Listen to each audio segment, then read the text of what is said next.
आपकी जन्मदात्री मां धन्य है। और 23वें काव्य में आचार्य भुवनमानतुंग स्वामी कह रहे हैं, हे प्रभु, जो आपके नाम का स्मरण लेते हैं, जो आपकी उपासना करते हैं, वह मृत्यु पर भी विजय को प्राप्त कर लेते हैं। देखो 22 और 23 काव्य यह युगल काव्य है। जो कार्य 22 नंबर से हो रहा है, भूत प्रेत बाधा का निवारण, बाह्य व्याधियों को दूर करने वाला 22वां काव्य है, तो 23 भागी है। इस काव्य की देवी जो 22 नंबर की है मानस्तंभिनी, वही 23 नंबर काव्य की देवी है। पर विशेषता यह है, जो 23 नंबर की काव्य का यंत्र अपने पास रखता है, वह सभी बाधाओं पर जय को प्राप्त कर लेता है। जब अपने पॉकेट में यंत्र होता है तो बाहर की बाधाएं नहीं आती है, व्यवहार में और निश्चय में जिसकी हृदय में 23 नंबर का स्थापित होता है, जिसकी हृदय वेदी पर 23 नंबर का यंत्र विराजमान होता है, आचार्य भुवन कहते वह तो मृत्यु को भी जीत लेता है, जन्म को भी जीत लेता है, मरण को भी जीत लेता है और जरा को भी जीत लेता है। जीतने के लिए आए हैं जिन्होंने अपने आप को जीत लिया है, जिन्होंने इंद्रियों को जीत लिया है, विषय कसायों पर विजय प्राप्त कर ली है, ऐसे जिनेंद्र प्रभु के दरबार में हम और आप आए हैं। हे प्रभु, आपके पास आने के बाद हम भी जय को प्राप्त हो, हमारी भी जय हो, हमारी भी विजय हो। हे प्रभु, आपने जिस मां के गर्भ में आकर के 9 माह रहे, उस मां का भी जन्म जरा मृत्यु का नाश हो गए। हे प्रभु, आपकी विशेषता को देखो, जिस मां के उदर में आप आए, जिस पिता ने बीज डाला, वह पिता भी अल्प संसारी, उस पिता का भी कल्याण हो गया। कि प्रभु, तो इस संसार के जीव यदि आपके चरणों में आ जाए, तो मैं सच कहता हूँ भगवान कि वह जीव भी संसार से पार हो जाएगा। ये प्रभु की विशेषता है। या तो वह माँ के गर्भ में आते नहीं, यदि आगे तो उस माँ को भी तार दिया, और यदि ये भक्त 23वें काव्य में प्रवेश कर गए और प्रभु की उपासना करने लगे, तो निश्चय नए से ये जीव अवश्य तर जाएगा। क्योंकि आचार्य भुवन कहते हैं, मैं उस रावत देश से रहता निर्मल ज्ञान सूर्य की उपासना कर रहा हूँ, जो इस संसार से परे है और संसार से पार करने वाले हैं। मार्ग दिखा रहे हैं, मार्ग तो सभी दिखाते हैं, एक संसार का मार्ग दिखाते हैं, एक मोक्ष का मार्ग दिखाते हैं। हे प्रभु, जो विधि आपने बतलाई है, वह विधि, वह विधा कोई दूसरा नहीं बता सकता। 2 मार्ग हैं, जैसे ये आगरा महानगर है, यहाँ पर जंक्शन होगा और उस जंक्शन से चारों ओर के लिए ट्रेन छूटती है। लेकिन प्रभु आपने 2 मार्ग दिखलाए और 2 मार्ग में से बता विकार मार्ग है, एक अविकार मार्ग है। जो विकार मार्ग है वही संसार का कारण है, और जो अविकार मार्ग है वह मोक्ष का कारण है। विकार मार्ग व्यवहार में दिखलाया जाता है, और अविकार मार्ग निश्चय में दिखा जाता है। विकार जिस मार्ग पर चलने से संसार की यात्रा होती है, परिवार की यात्रा होती है, जिस मार्ग में चलने से माँ से मिलन होता है, जिस मार्ग में चलने से पिता से संबंध होता है, जिस मार्ग में चलने से एक भाई से मिलना होता है, और जिस मार्ग में चलने से एक पत्नी और बहन इत्यादि भाई बंधुओं से मिलना होता है, वह मार्ग है विकार मार्ग। वही मार्ग है व्यवहार मार्ग, और जिस मार्ग में चलने से मात्र अपनी आत्मा से मिलन होता है, जिस मार्ग में चलने से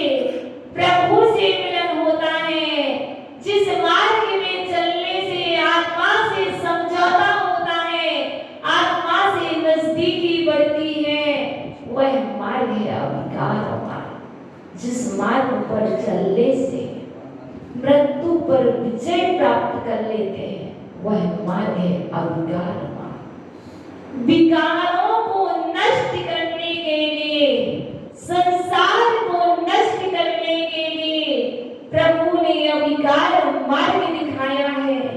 प्रभु ने कहा, कब तक विकारों से, कब तक विकारों को अपने ऊपर ओढ़े रहोगे? कब तक विकारों का भार लादते रहोगे? अब तो अविकार मार्ग में प्रवेश कर जाओ। अविकार मार्ग में प्रवेश करने के लिए स्पर्श नहीं करना पड़ता है। अविकार मार्ग में प्रवेश करने के लिए स्पर्श नहीं करना पड़ता है। अविकार मार्ग में प्रवेश करने के लिए रंगों को नहीं देखना पड़ता है। अविकार मार्ग में प्रवेश करने के लिए कानों से नहीं सुनना पड़ता है, और अविकार मार्ग में प्रवेश करने से पहले सुगना सुगंध दुर्गंध नहीं लेना पड़ती है, और अविकार मार्ग में प्रवेश करने से पहले स्वाद नहीं लेना पड़ता है।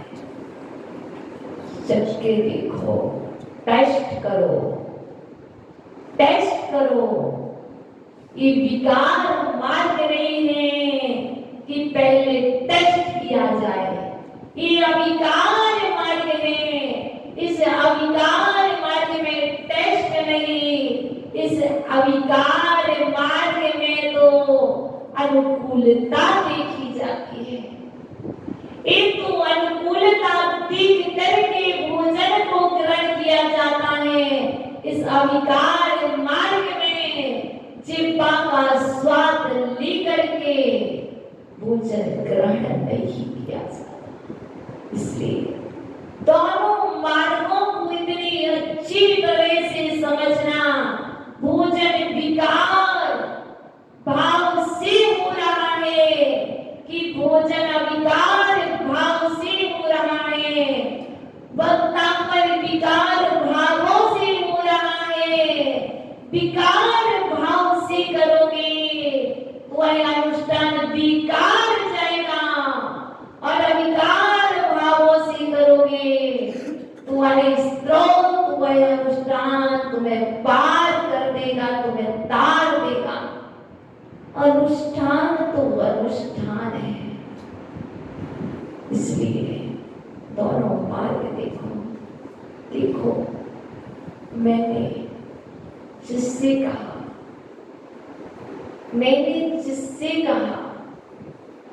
मैंने जिससे कहा, जिसको कहा,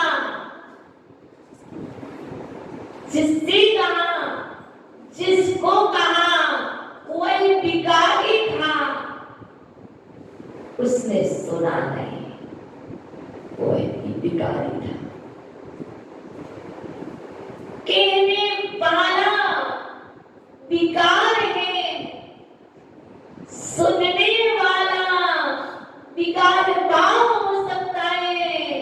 जमुना प्रसाद जी आगे कि हम अभिकार भावों से आए हैं, हे प्रभु मेरे विकारों को हर लीजिए और मुझे अभिकार मार्ग में प्रवेश कराइए। इसलिए कहा किसने, किससे कहा? आदिनाथ ने कहा, मरु देवी ने सुना, मरु देवी ने कहा, नंदन ने सुना। बताइए, कोई किसी को सुना सकता नहीं, कोई किसी को कुछ कह सकता नहीं। कहने की सामर्थ्य इस अभिकारी आत्मा में है, सुनने की सामर्थ्य इस अभिकारी आत्मा में है। अंदर के भावों को देखो, जैसे भाव होंगे वैसे वचन होंगे, जैसे वचन होंगे व्यवहार में वैसे निश्चय में तुम्हारे भाव होंगे। आप भावों को बनाओ, भाव बदल जाएगा। आप विचार बदलो, चिंतन बदल जाएगा। लोग कहते हैं चिंता छोड़ो, चिंता छूट जाएगी। आप भाव तो बनाओ, विचार तो करो, मुझे अभिकार मार्ग में प्रवेश करना है, मुझे प्रवेश करना है, मुझे प्रवेश करना है। प्रवेश तो होकर ही रहेगा। जब तक कहोगे नहीं मुझे भूख लगी, मुझे भूख लगी, मुझे भूख लगी, तब तक भोजन का आदर नहीं होगा। भोजन का आदर भूख लगने पर होता है, पानी का आदर प्यास लगने पर होता है।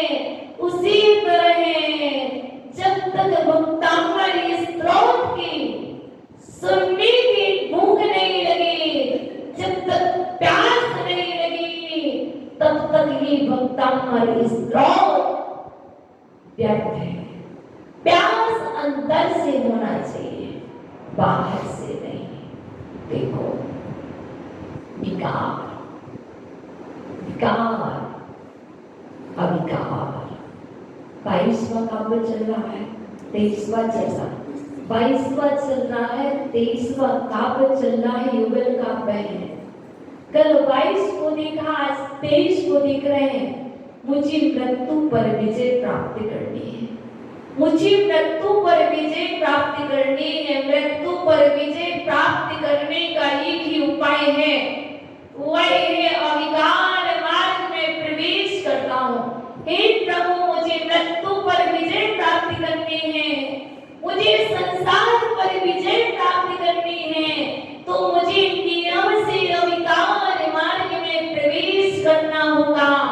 वह अविकार मार्ग कैसा होगा, वह अविकार मार्ग कब मिलेगा, वह अविकार मार्ग कहाँ मिलेगा? वह अविकार मार्ग बाहर में नहीं, अंदर में मिलेगा। वह विकार मार्ग आपको ठेले पर मिल सकता है, मार्केट में मिल सकता है, मॉल में मिल सकता है, शहर में मिल सकता है, लेकिन अविकार मार्ग आपको मार्केट में नहीं, आपको जिनालय में मिलेगा, आपको प्रभु के दरबार में मिलेगा, आपको शास्त्र की गोद में मिलेगा। माँ की गोद में विकार मार्ग मिलता है, पिता की गोद में विकार मार्ग मिलता है, संसार मार्ग मिलता है। विकार मार्ग से तात्पर्य संसार मार्ग से। और जिनवाणी माँ की गोद में अविकार मार्ग मिलता है, गुरु की शरण में अविकार मार्ग मिलता है और प्रभु की शरण में अविकार मार्ग मिलता है। प्राप्त करो जो चाहिए, चल चाहिए, चल चाहिए, चलो कुएं के पास। भोजन चाहिए, चलो माँ के पास। विकार चाहिए, संसार को देखो। अविकार चाहिए, संसार की ओर पीठ कर लो। बस अविकार मार्ग मिल जाएगा। देखो देखो, शरीर में रोग का होना विकार है। देखिए ये देह तीन पट्टी की है। बात पित्त कफ, बात पित्त कफ यदि ये कुपित होते हैं तो शरीर में नया विकार जन्म हो जाता है। यदि अविकार मार्ग में तीन कुपित होते हैं, दर्शन, ज्ञान, चारित्र, तो समझिए अविकार मार्ग से आप दूर हो जाते हैं। यदि इस शरीर में ये तीन नाड़ी है, बात पित्त कफ, कोई भी कुपित हो जाए, बात कुपित होगा तो जोड़ों में दर्द हो जाएगा, पित्त बढ़ेगा तो गर्मी सताएगी, वॉमिट होगी, जी मचलाएगा। बात पित्त कफ हो जाएगा तो आपके भी गले में खराश हो जाएगी, आपको नजला हो जाएगी ना। यदि ये तीन कुपित होते हैं तो ये शरीर परेशान करने लगता है और हमें डॉक्टर की आवश्यकता होती है। इसी तरह आचार्य भगवान कहते हैं, यदि तुम्हारे अंदर का सम्यक दर्शन, सम्यक ज्ञान, सम्यक चारित्र यदि कुपित होने लगे, भ्रमित होने लगे, तो आप डॉक्टर के पास आ जाइए। आचार्य भगवान मानतोगे स्वामी के पास, वह तुम्हें ठीक कर देंगे। आ जाओ, ठीक कर देंगे, क्योंकि यह काप नंबर है 23 और ये 23 नंबर काप कहना है भूत, पिशाच, बाधा, व्यंतर, इन सब की यदि आपके ऊपर कोई भी कोप है, कोई भी बाधा है, यदि तुम सम्यक दर्शन के साथ श्रद्धा करते हो, सम्यक ज्ञान पर तुम्हारा श्रद्धा है, सम्यक चारित्र पर तुम्हारा श्रद्धा है, ये तीन रत्नों पर श्रद्धा है, तो यह भक्तमणि स्त्रोत में वह सामर्थ्य है कि वह व्यंतर को दूर कर देगा। नहीं हो विश्वास तो करके देख लेना। मुझे कॉन्फिडेंस है, मुझे विश्वास है, कोई कुछ भी करे, मात्र तुम इस 23 नंबर का होगा अपने जीवन में प्रतिदिन कंटिन्यू पाठ करके 4000 बार इस काव्य का पाठ करना। सिर्फ 23 नंबर काव्य का पाठ तुम सिर्फ 4000 बार कर लो। सिर्फ ना कोई वस्त्र का कलर चाहिए, ना कुछ चाहिए, मात्र तुम सिर्फ 4000 बार इस 23 नंबर काव्य का पाठ कर लो, इसकी रिद्धि का जाप कर लो और इसके मंत्र को जप लो सिर्फ 4000 बार। इसके बाद दुनिया की कोई शक्ति नहीं है कि वह आपके लिए कुछ भी कर पाए। देखो बहुत इजी है, कैसे करूं कैसे करूं कैसे करूं, एक ही कहानी लगा रखी है। घबराने की आवश्यकता नहीं है। प्रतिदिन भक्तमण जी का पाठ करते हो 48 काव्य पढ़ते हो, 48 ना पढ़े जाए, एक ही काव्य को यदि 48 बार पढ़ लिया जाए तो 48 बार तो होगा। दूसरे दिन पुनः 48 बार पढ़ लिया जाए बुद्धिमंत से, प्लस प्लस करके ऐसा करके कर सकते कि नहीं, कर सकते कि नहीं, ये आपके ऊपर डिपेंड करता है। तो आपसे कहते हैं कि प्रतिदिन भक्तमरी स्त्रोत के एक काव्य को 48 बार पढ़ो, फिर दूसरे काव्य को दूसरे दिन 48 बार पढ़ो। ऐसा ऐसा करके नियम कर लो कि 10 दिन तक एक ही काव्य पढ़ेंगे, 20 दिन तक एक ही काव्य पढ़ेंगे, तो कम से कम आपके पास वो पॉजिटिव एनर्जी, वो हीलिंग देने की सामर्थ्य तुम्हारे पास पैदा होगी। आप करते तो हो ही, पर आप क्या करते हैं, संपूर्ण भक्तमर्जी को करते हो। यदि आप एक को करोगे 10 दिन तक एक को ही करेंगे, फिर उसके बाद 10 दिन दूसरी काव्य को करेंगे। इस पद्धति से करेंगे तो अवश्य हो जाएगा, क्योंकि आपके पास समय का बहुत अभाव है, इसलिए आप अधिक कर नहीं सकते हो।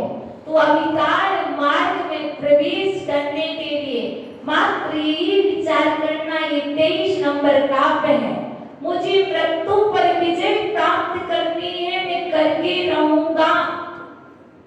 मुझे मृत्यु पर विजय प्राप्त करनी है, मेरा संकल्प है, मेरा प्रण है, मैं एक ना एक दिन मृत्यु को जीत करके रहूंगी, मेरा संकल्प है। तब तक हम शांति से नहीं बैठेंगे तो कैसे जीतोगे? मैं प्रतिदिन भक्तमरी स्त्रोत के 23 नंबर काव्य को पढ़ेंगे और पढ़ पढ़ करके प्रभु की उपासना करेंगे। उपासक उपासना करता है, उपवास करने से उपासना हो या ना हो, भाव उपासक के अच्छे होंगे तो नियम से उपासना हो जाएगी, और उपासना होगी तो कार्य होगा। अच्छी बात बता दो, सही सही बता दो। बीमार हो कि नहीं हो? कोई बीमारी नहीं है। रश्मि जी कह रहे मुझे बीमारी नहीं है, और हमारे मनोज जी और जमुना प्रसाद जी कह रहे मुझे बीमारी है। दोनों चीज समझना, निश्चय को समझना, व्यवहार को समझना। रश्मि जी कह रही कथन किसका सत्य है? रश्मि जी का कथन सत्य है, मुझे बीमारी नहीं है। उन्होंने देह को देख करके कहा है कि मैं निरोगी हूँ, और इन्होंने अपनी देह ही को देख करके कहा है कि मुझे बीमारी है। कथन दोनों सत्य हैं, पर व्यवहार की बीमारी को दूर करने के लिए और व्यवहार में बीमारी को आमंत्रण करने के लिए कोई दूसरा नहीं होता है, हम ही होते हैं। बीमारी आती नहीं है, बीमारी को बुलाया जाता है। जैसे प्रभु बिना बुलाए आपके ढोने पर आते नहीं है, और हम श्री सरस्वती को बिना बुलाए अपने कंठ में बुला नहीं सकती है, तो मुझे पहले बुलाना पड़ता है, आगच्छा आगच्छा आगच्छा। जब भेजना पड़ता है तो कहना पड़ता है गच्छ गच्छ गच्छ, जाओ जाओ जाओ। तो ऐसे ही मुझे बीमारी है नहीं, बुलाई मैंने। ऐसे देखो, अभी आप पूर्ण स्वस्थ हो, आप चाहते हो बीमारी को बुलाना, मात्र आपको सिर्फ 10 मिनट लगेंगे। 10 मिनट के अंदर आपके पास बीमारी होगी, और आपके पास 10 मिनट लगेंगे कि आपकी देह की बीमारी दूर हो जाएगी। कॉन्फिडेंस से कहते हैं, ले लो ये जपमाला, तो बोल ले लो मैं बीमार हूँ, मैं बीमार हूँ, मैं बीमार हूँ, मुझे बुखार है। मात्र 108 बार एक माला ले लो और बोले लो मुझे बुखार है, मुझे बुखार है, मुझे बुखार है, आ जाएगा। सत्य कह रहे, सत्य है, सत्य को स्वीकार यंत्र है, यह सिर के रोग का निवारण करता है। 23वें काव्य में जो है वो यह है कि सिर की पीड़ा को दूर करने वाला है। हमारे लिए और आपके लिए एक सिर दर्द बना हुआ है। कोई भी सिर दर्द हो सकता है, कोई भी व्यक्ति हो सकता है। तो आचार्य बोल कहते जब कहने से बीमारी आ जा सकती है, तो यदि ये कहा जाए बीमारी को भेजना है, मैं पूर्ण स्वस्थ हूँ, मैं पूर्ण स्वस्थ हूँ, मैं पूर्ण स्वस्थ हूँ, मैं पूर्ण स्वस्थ हूँ, मैं पूर्ण स्वस्थ हूँ, तो क्या तुम स्वस्थ नहीं हो गए? जब कहा जाए कि मैं अस्वस्थ हूँ, मैं अस्वस्थ हूँ, मैं अस्वस्थ हूँ, मैं बीमार हूँ, मैं बीमार हूँ, तो हमारी मानसिक परिणति बीमारी जैसी हो जाती है और हम फील करते हैं कि मैं सच में बीमार हूँ, मुझे सच में हेडेक हो रहा है। इसी तरह कभी भी नेगेटिव थॉट किसी को नहीं देना चाहिए। पॉजिटिव भरना है तो पॉजिटिव एनर्जी से भरो। जल पिलाना है तुम मीठा पिलाओ, खारा क्यों पिलाते हो? खारा जल पिलाओगे तो प्यास नहीं बुझेगी। आपने चाहा तो था कि प्यास बुझ जाए, लेकिन उसमें लवण की मात्रा अधिक होने से वो प्यास बढ़ गई।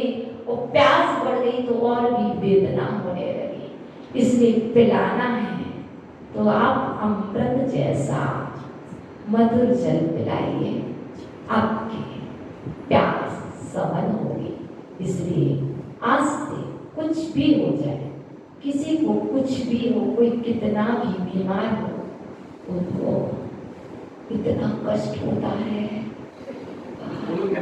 अरे कुछ भी नहीं है, ये तो कुछ भी नहीं है। तुम्हें नहीं पता नरकों की वेदना को देखो। ये तो एक तिल मात्र भी नहीं है। तुम बिल्कुल मत घबराओ। मैं अभी यहाँ बैठ करके भक्तामृत स्तोत्र का पाठ करता हूँ, आपकी पीड़ा अब भी दूर होती है। देखो आंखें बंद करो, जल्दी बंद करो, अब भी दूर होगी, अब भी दूर होगी। और आपने भक्तामृत स्तोत्र का 23वां काव्य पढ़ा और 23वें काव्य में जो एनर्जी ली वह है उस बीमार व्यक्ति के माथे पर लगा दो। क्या होगा? क्या होगा? वो ठीक हो जाएगा। इसलिए मैं भी बीमार हूँ, तुम भी बीमार हो। मैं जितनी बीमार हूँ नहीं, उससे ज्यादा बीमार आप कर देते हो। जैसे डॉक्टर के पास यदि पेशेंट जाता है तो पेशेंट कहता मैं बीमार हूँ। 2 तरह के डॉक्टर होते हैं। एक तो बिना दवा दिए ही पेशेंट को ठीक करते हैं और एक उस दवा दे करके उस पेशेंट को बीमार बनाते हैं। क्योंकि डॉक्टर का काम है अपना बिजनेस चलाना। कौन नहीं चाहता कि मुझे बेनिफिट हो? इसलिए आप ध्यान रखना, आप किसी को स्वस्थ ना करवाओ तो कहना भी नहीं, कहना भी नहीं। बीमार हो क्या? क्या हुआ? क्या हुआ? किसी ने कुछ कह दिया, कहीं पर कुछ हो गया तो ये नेगेटिव थॉट छोड़ो ना। भक्तामृत स्तोत्र में आए हो, मृत्यु पर विजय करना है, अधिकार मार्ग में प्रवेश करने के लिए आदिनाथ के दरबार में आए हो। 23वें काव्य को पकड़ के बैठे हो। मैं तो पकड़ के रहूंगा, मैं छोड़ूंगा नहीं। वो बालक की तरह, वो अकृत पंडित की तरह वो बालक कह रहा मैंने मुनिराज तुम्हारे चरण पकड़ लिए। जब तक मेरी मां नहीं आएगी, जब तक मेरी मां नहीं आएगी, जब तक मेरी मां ने खीर बनाई है, जब तक मां नहीं आएगी तब तक मैं तुम्हें नहीं जाने दूंगा। ऐसे तुम भी पकड़ लो, चलाना पकड़ लो प्रभु। जब तक मैं मृत्यु को नहीं जीत लूंगा तब तक तुम्हें छोड़ के नहीं जाऊंगा, तुम्हारी भक्तामृत को नहीं छोड़ूंगा। मैंने तो कसम खा ली है, मैंने कसम खा ली है। मैंने तो कह दिया है प्रभु मैं छोड़ने वाला नहीं हूँ, तुम्हें जो करना हो जितनी परीक्षा लेना हो ले लो। मैं परीक्षा देने के लिए तैयार हूँ, मैं विद्यार्थी बना रहूंगा। आप मेरी परीक्षा है, ले लीजिए मेरी परीक्षा, मैं तैयार हूँ। आपको कैसी लेना है परीक्षा, जिस प्रकार की आपको परीक्षा लेना है ले लीजिए, ओरल लेना, रिटन लेना आप ले लीजिए, पर मैं तैयार खड़ा हूँ। मेरा नियम है, मेरा संकल्प है। देखो वो सूर्य है, सूर्य का नियम है, सूर्य ने संकल्प किया है मैं आऊंगा, संध्या होगी मैं चला जाऊंगा। लेकिन जो नहीं आए, जो सो रहे, उन्होंने सूर्य के दर्शन नहीं किए, जो जाग गए उन्होंने ही किए, लेकिन सूर्य थका नहीं है। सूर्य कह रहा कोई बात नहीं, मैं आज जा रहा हूं, कल फिर आऊंगा, लेकिन एक ना एक दिन सबको जगा करके जाऊंगा, मेरा संकल्प है।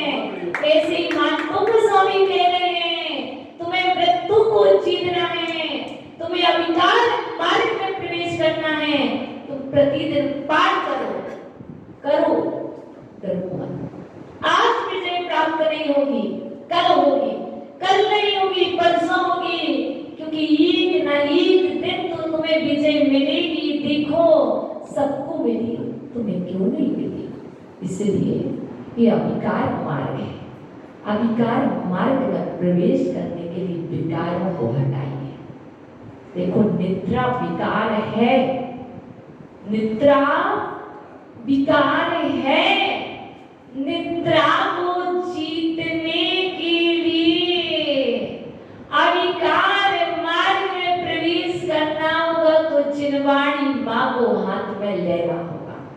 देखो प्रातः बेला 5 बजे से अनुष्ठान हो रहा है, क्यों? निद्रा जली बनाने के लिए। देखो यदि 5 बजे अनुष्ठान ना होता तो बताइए कितने लोग सो करके नहीं उठते? बताइए राकेश जी, सत्य है ना? 9 बजे उठते, 7 बजे उठते, 6 बजे उठते। आपको अविकार मार्ग में प्रवेश कराने के लिए 5 बजे आना है तो 4 बजे जागना पड़ता। और जो ब्रह्म मुहूर्त में जागेगा वह एक ना एक दिन ब्रह्म की समान, ब्रह्म की आराधना करके ब्रह्म स्वरूप हो जाएगा। ये सत्य है, ये सत्य है।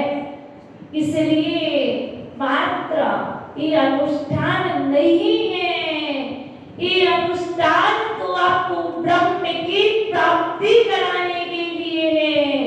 यह तो तुम्हारे विकारों को नष्ट करने का अनुष्ठान चलना है। जहाँ कर्म नष्ट होते हैं वहाँ विकार भी नष्ट हो रहे हैं। देखो विचार करो, विचारणीय बिंदु है विकार अविकार, विकार अविकार। यदि अनुष्ठान ना चलता, उठ भी जाते, तो सोचिए घर में हाथ में क्या होती? झाड़ू होती। सत्य है। सोचिए, विचार कीजिए, यदि अनुष्ठान ना चलता तो हाथ में पेपर होता। अनुष्ठान हो रहा है तो कम से कम हाथ में जिलवाड़ी मातो है। अभी अनुष्ठान ना होता तो सुबह सुबह 6 बजे वो पोहे और जलेबी थी। सत्य है ना? वही ना होते ना, लेट होती। लेकिन आज अनुष्ठान चल रहा है, अविकार मार्ग में प्रवेश चल रहा है, तो सुबह सुबह अष्ट द्रव्य की थाली हाथ में होती है। आज चिरवाणी माँ हाथ में होती है। इसके बाद जब जाएंगे तभी हाथ में दूसरी प्लेट आएगी। उसके पहले गच्छ गच्छ गच्छ प्लेट गच्छा, अष्ट द्रव्य की थाली आगच्छ आगच्छ आगच्छ आओ, मुझे अविकार मार्ग में प्रवेश करना है। विकारों को नष्ट करने के लिए अनुष्ठान है, ये कर्मों को नष्ट करने के लिए अनुष्ठान है। ये निश्चय नए में विचार करो और व्यवहार नए में तो सब होगा ही होगा। घड़े के अंदर जल होगा तो बताओ मुकेश जी, बाहर में घड़ा पसीजा दिखेगा कि नहीं दिखेगा? जब इस पानी के माध्यम से अंदर में अन्न के कण जाएंगे तो ये देह खिली खिली, देखो ये भोजन चल रहा है, ये आत्मा का भोजन है और ऊपर जो भोजन होगा वो देह को पुष्ट कर देगा होगा। इसलिए वो विकार है, विकार है। आज ग्रहण करोगे कुछ समय बाद वह विकार रूप परिणमन हो जाएगा और ये आज ग्रहण करोगे कल ग्रहण करोगे, लेकिन ये विकार रूप परिणमन नहीं करेगा। ये भोजन तो स्वभाव रूप ही परिणमन करेगा। विभाव विकार है, स्वभाव अविकार है। तुम अपने स्वभाव को पहचानो, मृत्यु पर विजय को प्राप्त करो। देखो जन्म जरा मृत्यु, बीमार है ना, जमुनालाल जी बीमार है, मनोज भैया बीमार है। इनकी बीमारी कौन सी है? इन्होंने कहा था हे प्रभु मुझे एक बीमारी लगी है, वो जन्म की। मैं बार बार जन्म ले रहा हूँ पर कभी भी मेरा जन्म नहीं हो रहा हूँ। मैं बार बार एक पर्याय देखता हूँ, कभी कहता हूँ युवा मुनिराज, कभी कहते हैं बाल योगी, कभी कहते हैं युवा योगी और कभी कहते हैं वृद्ध योगी। ये सब तीन रोग हैं। इन तीनों रोगों को नष्ट करने का उपाय चल रहा है। इन तीनों रोगों को नष्ट करने का अनुष्ठान चल रहा है। इन तीनों रोगों को नष्ट करने के लिए चातुर्मास चल रहा है। इन तीनों रोगों को नष्ट करने के लिए भक्तामृत का पाठ चल रहा है। तो करना चाहते हो तीनों रोगों को नष्ट तो करो। ये मंगल कलश तीनों रोगों को नष्ट करने के लिए, ये समोसा, ये सम्मेद करने का पहाड़, ये समुद्र में बैठे हुए आदिनाथ भगवान तीनों रोगों को नष्ट करने के लिए हैं। यहाँ पर जो नीचे बैठे ऊपर बैठे ये कर्माएं तीन रोगों को नष्ट करने का उपाय इनके पास नहीं है, लेकिन जो ये अशोक तल के नीचे बैठे हैं ये आपस हम सबके तीनों रोगों का जन्म जरा मृत्यु जैसे रोग का निवारण करने में समर्थ है। हे प्रभु मैं आपको इसलिए याद कर रहा हूँ, ये 23वें काव्य से मैं आपकी उपासना कर रहा हूँ। हे प्रभु आप में सामर्थ्य है, आप मेरे रोगों को हर दीजिए, मुझे मृत्यु पर विजय प्राप्त करा दीजिए। इसलिए यहाँ पर मानतुंग स्वामी प्रभु आदिनाथ से कह रहे, हे प्रभु मेरे रोगों को हर लीजिए ना प्रभु, आप में तो वो सामर्थ्य है, आप तो वह प्रतापी राग देश से रहित हैं, इसीलिए तो मुनिजन आपकी उपासना करते हैं। और मुनिजन आपकी उपासना करके अनंत सुख को प्राप्त कर लेते हैं। तो मानतुंग स्वामी आइए देखते हैं कैसे कर रहे थे उपासना। त्वामनन्ति पुण्यं परिमं पुमासा मातित्तवर्णिममेनं तमिसा पुरस्ता त्वामेवि सम्यगुपेन विजयन्तु मृत्युम् नान्यः शिवासि विपद से मुनीन्द्रपन्थः। ॐ ह्रीं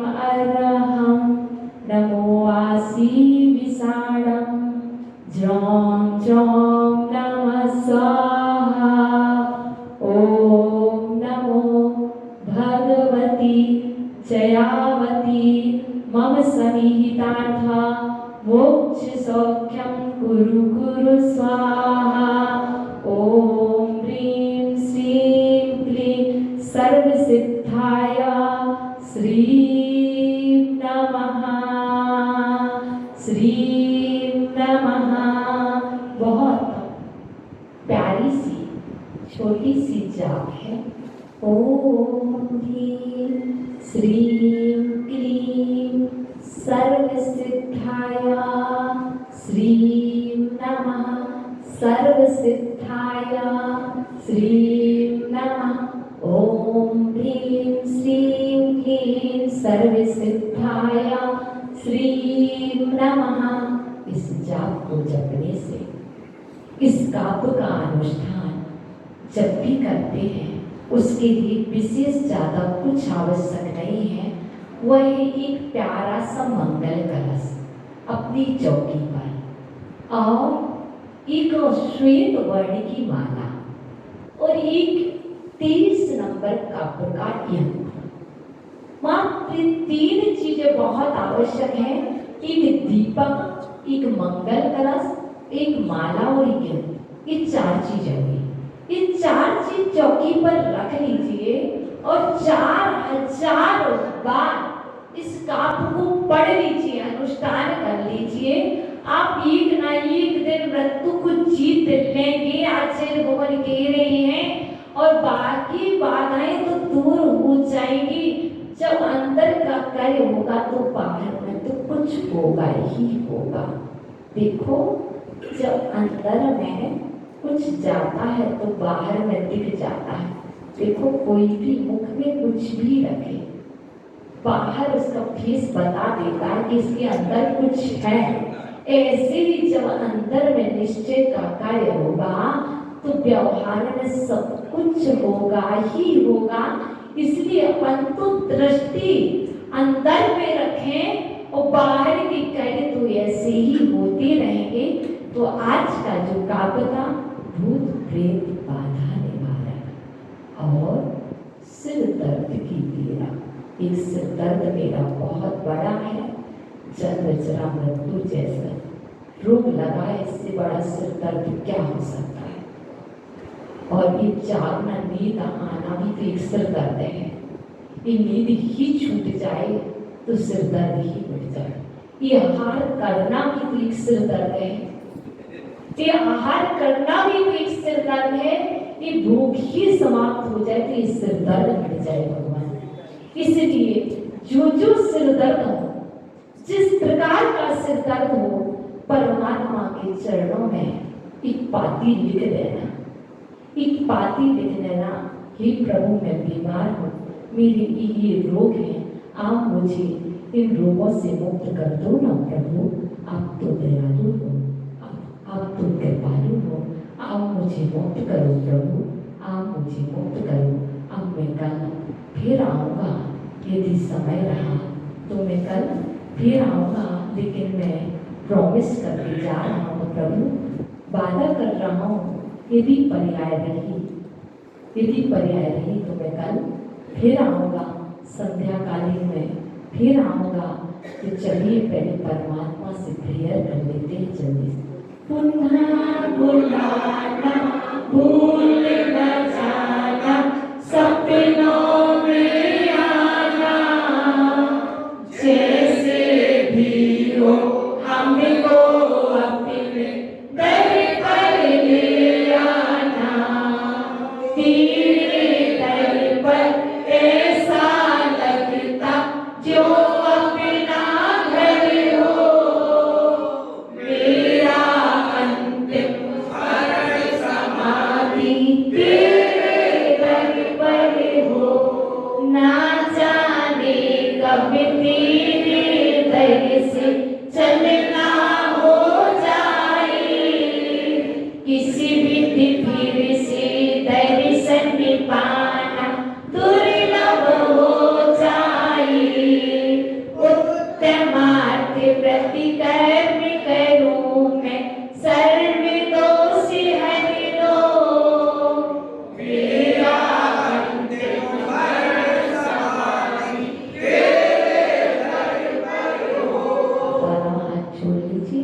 हे भगवान, यदि मुझसे प्रमादवश कोई असुंदर चेष्टा हो गई हो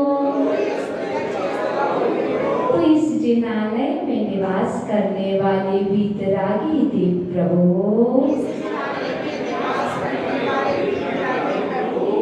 मेरे समस्त अपराधों को क्षमा करें, क्षमा करें, सद्बुद्धि दें। नमोस्तु भगवान, नमोस्तु आचार्य भगवान। सबको